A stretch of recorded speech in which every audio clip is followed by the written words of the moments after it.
കഴിഞ്ഞ സീസണിൽ വലിയ പ്രതീക്ഷയോടെ കേരള ബ്ലാസ്റ്റേഴ്സ് ടീമിലെത്തിക്കുകയും എന്നാൽ സീസണിൻ്റെ തുടക്കത്തിൽ വളരെ മോശം പെർഫോമൻസ് കാഴ്ചവെക്കുകയും ചെയ്ത താരമാണ് ക്വാമെ പെപ്ര. എന്നാൽ പിന്നീട് മികച്ച പെർഫോമൻസ് കാഴ്ചവെച്ച് തുടങ്ങിയപ്പോഴേക്കും അദ്ദേഹത്തിന് പരിക്കേൽക്കുകയും കഴിഞ്ഞ സീസൺ മുഴുവനായിട്ട് അദ്ദേഹത്തിന് നഷ്ടമാവുകയും ചെയ്തു. എന്നാൽ ഇത്തവണത്തെ ഡ്യൂറൻ കപ്പിലും വളരെ മികച്ച പെർഫോമൻസ് ആണ് ക്വാമെ പെപ്ര കാഴ്ചവെച്ചത്. അതുകൊണ്ട് തന്നെ സീസണിൽ അദ്ദേഹം കേരള ബ്ലാസ്റ്റേഴ്സിൽ തുടരുമോ എന്നുള്ളത് ആരാധകർക്കിടയിലെ വലിയൊരു ചോദ്യചിഹ്നമാണ്.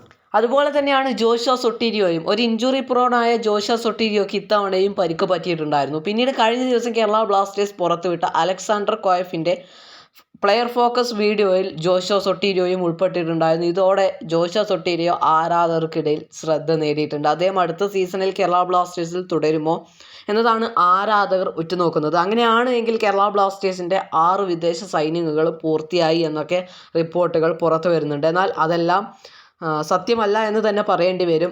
ഇപ്പോൾ ഏറ്റവും ഒടുവിലായി പുറത്തു വന്ന ചില റിപ്പോർട്ടുകളുടെ അടിസ്ഥാനത്തിൽ ജോഷുവ സൊട്ടീരിയോയെയും അതുപോലെ തന്നെ ക്വാമെ പെപ്രയെയും Kerala Blasters Hyderabad FC offload ചെയ്യാൻ സാധ്യതയുണ്ട് എന്നാണ് റിപ്പോർട്ടുകൾ സൂചിപ്പിക്കുന്നത്.